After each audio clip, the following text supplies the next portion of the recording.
Lancement du pôle PATS, qu'est-ce que c'est? Eh bien, on en parle tout de suite avec mes invités. Avec moi sur le plateau, Sébastien Perea, vous êtes référent national PATS, et Hendrik Pinto, vous êtes également référent national PATS pour le syndicat Alternative Police. Et avec moi également sur le plateau, Denis Jacob, vous êtes le secrétaire général d'Alternative Police. PATS, ça s'inscrit dans le renouveau syndical. Qu'est-ce que c'est exactement que ce pôle PATS, Denis Jacob? Le pôle PATS, c'est créer une véritable structure au sein d'Alternative Police pour représenter aujourd'hui nos collègues personnels, administratifs, techniques et scientifiques au sein de la police nationale. Ça manquait à notre syndicat, ça fait plusieurs mois que nous travaillons sur ce projet.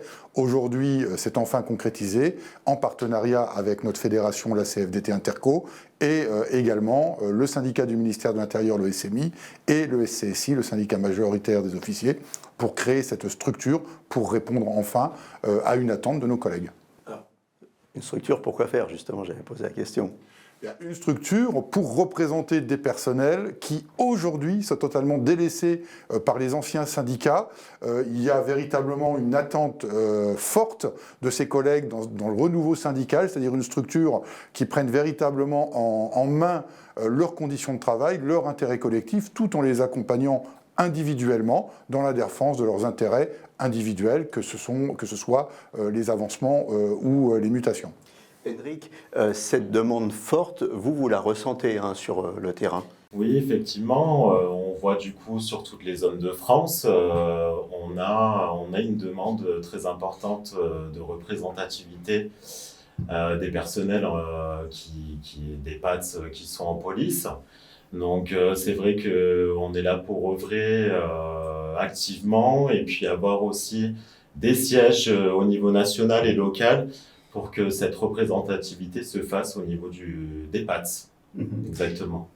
Et Sébastien, les objectifs alors l'objectif principal, évidemment, c'est de représenter ces personnels PATS dans le périmètre police nationale, parce que ce n'était pas le cas jusqu'alors. Seconde chose, c'est de développer la CFDT sur le plan national dans le périmètre police, toujours. Et enfin, on s'inscrit dans la préparation des élections professionnelles qui se tiendront en fin d'année. Hendrik, ça correspondait à un manque, ce que vous créez? Exactement, parce qu'on a remarqué que par rapport à nos collègues en fait, de la CFDT Interco qui sont représentés en périmètre préfecture, au niveau police, en fait, on a très peu de représentativité des PATS. Et là, du coup, c'est un domaine à traiter en urgence parce que en tant que domaine d'avancement, de mutation, et donc on sera là pour ça et lutter activement, du coup, pour les PATS, exclusivement au niveau national. Comment vous allez vous organiser, Denis Jacob? Alors on est déjà organisé, tout est prêt naturellement. Nous sommes maillés territorialement sur l'ensemble des régions de France et à l'outre-mer. Alors la construction, elle est faite en grande majorité, mais il y a encore des choses à faire évoluer. On n'a pas des représentants exactement dans toutes les régions, mais sur le territoire national, nous avons 2 à 3 représentants par région administrative. En Outre-mer, on a déjà la Martinique et la Réunion qui est implantée. Les autres territoires suivront, je n'en doute pas, dans le cadre de notre développement. On a naturellement le soutien de la CFDT Interco, puisqu'on va continuer à travailler en transversalité avec notre fédération, puisque jusqu'à présent, s'il y avait peu de proximité syndicale avec nos collègues PATS du périmètre de la police nationale, il y a des militants CFDT Interco qui sont issus de la préfecture, donc du ressort du ministère de l'Intérieur, qui portaient déjà les dossiers des PATS en police nationale, mais sans proximité directe. Aujourd'hui, comme on s'inscrit depuis la création d'Alternative Police, c'est d'établir véritablement une proximité entre nos collègues qui sont en attente d'une aide et un maillage territorial de militants.